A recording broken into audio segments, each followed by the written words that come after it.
I'd worked in the oil and gas fields myself, as a welder. We had a welding business. We made a lot of money in the oil and gas fields. So we came at it from that viewpoint. When we were asked to come back to my wife's family farm and start working there, that's when we got an education on what it's like to be a landowner, dealing with the impacts to your land from oil and gas. So we went from 2 wells on our farm to 24 in the span of about 6 years. And we saw our water well start to bubble with methane. We saw huge impacts to the scenic value of our land, to the privacy, to the day-to-day operations. Our quality of life decreased, and we ran around like chickens with our heads cut off trying to figure out how we were going to do something about this. And one of our neighbors happened to get in touch with the Powder River Basin Resource Council that works with the WORC organization, and we began to organize, and that's when we started to accomplish things, because we had leadership, we had people unified under a common cause, and we set out to try to deal with the problems that were happening on our farm and ranch. So, what happened when you approached oil and gas industry representatives or leaders in the area where you live in Pavilion, Wyoming? What happened when you said, hey, wait a minute, something's wrong with our water here? Well, that's a really good question, because we approached the state of Wyoming. We approached industry because when they come in, they say, we're your friend, we're going to be a neighbor to you, and this process will employ people, it will make people money, there are all these benefits, and it's safe. Well, it wasn't, and we're living proof of that. So when we did notice problems, we go to industry, we go to the state people who are supposed to be looking out for this, Oil and Gas Commission, the Department of Environmental Quality. They denied that anything was wrong. In fact, they told us the water's always been bad in your area, which is not true. So we spent, some of us, more than a decade trying to deal with industry and with the state. And a lot of times the state officials would show up with Encana, which is the company that's doing the production in our area, and the state would say, look, Encana has this test, says there's nothing wrong with your water, and they'd stand behind that. They never did any of their own testing. So what we did was, through frustration and through a desire to see this rectified in some manner, we went to the Environmental Protection Agency and pled our case there.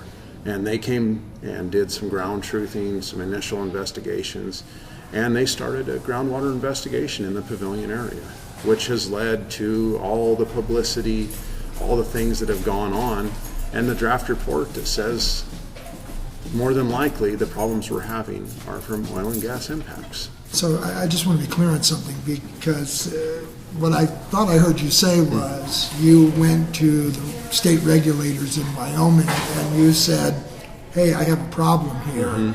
And they said, well, you can't have a problem because the oil and gas developer in Canada says you don't have a problem, so therefore you don't have a problem. That's correct. And for us, that just flies in the face of reason. I mean, we live on the land, we work the land like people in ag do, and we know when something changes.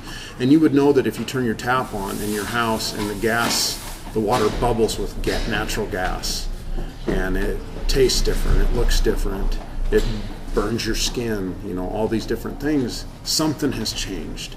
And the state just would not hear it. And when they weren't backing industry, they said, we don't have the manpower, we don't have the resources, all these excuses. And the excuses don't do anything. It doesn't solve any problems. All it did was try to get them off the hook and protect the industry. So that's when we took matters into our own hands. Now, you were talking about getting organized with your neighbors and other people in the area, and that helped change the dynamic, if you will. People started listening after that. Yeah, doing this by yourself is a Herculean task at best. It will consume you. It takes so much time to work on something like this. You have to study, you have to become educated, because the people that are supposed to be looking out for you are not going to provide this information for you. And to do this alone, you'll burn out in a hurry. It will ruin you. I watched my neighbors go through absolute hell trying to come to some sort of conclusion or some sort of way of proving that they'd been wronged by this, and it ate them alive. And so when we finally got organized, you have people come in who are familiar with dealing with people and getting people to work together and are familiar with the issues that we're working on. And it gives you this base to draw off of, as well as it unifies you. And even a small group of people has way more power and way more persuasion and more resources to draw on than any individual does by themselves. So being organized is the most important thing. That's why I'm so hopeful for Idaho and Oregon here, is that you're ahead of this. You're not going to have to play catch up like we did. You have a chance, although it may be a tough chance against the Idaho legislatures, I'm not sure about Oregon, to get some local control, because the people who are going to be impacted by this are the ones that need to have a say in what goes on in their own backyard.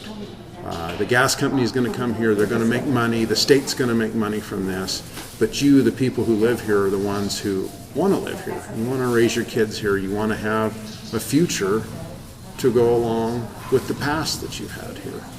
And so you are the people who need to make the decisions about where they drill and how they drill and what they put in your water, and you need to have knowledge of the chemicals that are being used so that you can protect yourself and the land and water and air that you depend on.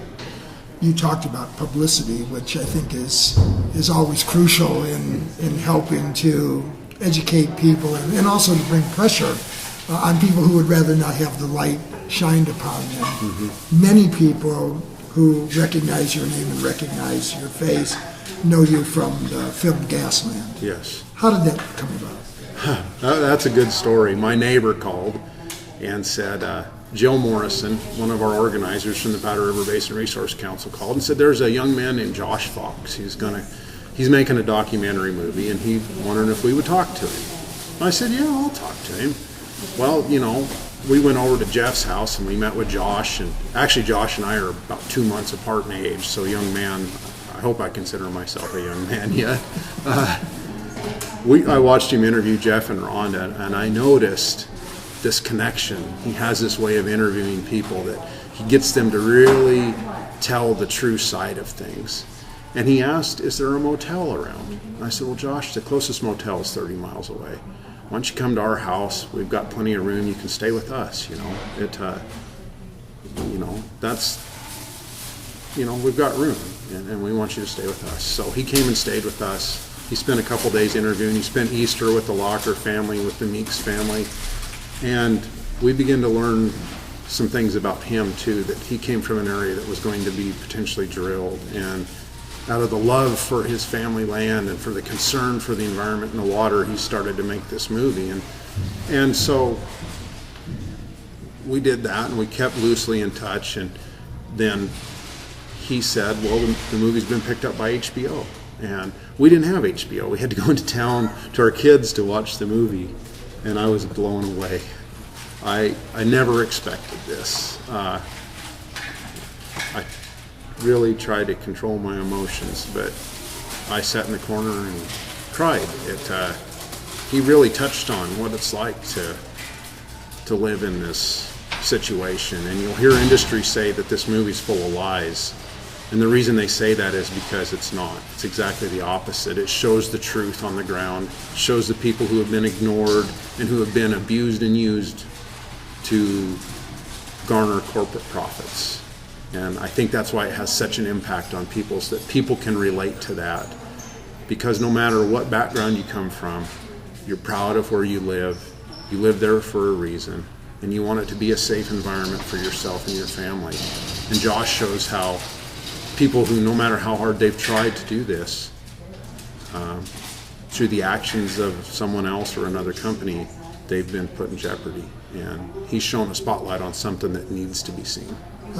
I wanted to ask you about spotlights and publicity, because with all the positive things that can come with that, it also can set the person up to be a target, to be attacked. Yeah. Can you talk a little bit about what that's Well, been like for you? Yeah, I'll have to say that we always personally approach this with respect no matter who we're dealing with, whether they're adversarial relationships or not. You have to have respect, and that's one thing. If you keep that in the back of your mind, no matter how angry they might make you or how at odds you might be, if you respect them, I don't know if they'll respect you, but you will feel better about yourself, and that's important in this thing.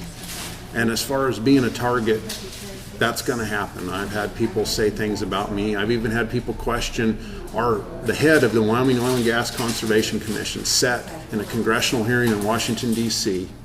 and acted like he didn't know whether we were from Wyoming or not. He questioned that we might even be outside agitators that came in to do this. There's nothing I can do about that. I think the best thing I can do about that is tell my story and show people what's happened to me, and if I'm honest with them, that comes through, and they'll realize that I'm not an outside agitator. I'm a person who's concerned about where he lives just like they are. And when you're a target, one thing you learn is you got to grow a thick hide, and you got to get used to it, and words can't hurt you that bad. You just got to let certain things roll off your back and remember that what you're doing this for, and that's the important thing. And you'll not notice being a target so much if you keep your eyes focused on that. In closing, let me just ask you, what's the most important thing from everything that you've been through with this topic and your travels and the movie, and here you are in Fruitland, Idaho today. What's the most important thing you'd like to say to people? The most important thing I'd like to say to people is that you need to stand up for yourself.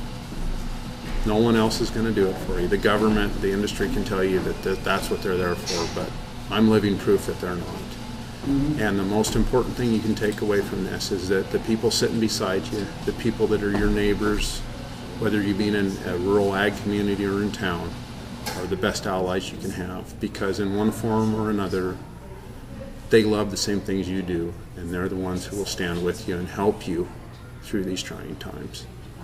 And couple that with good organization, and it's damn near unstoppable.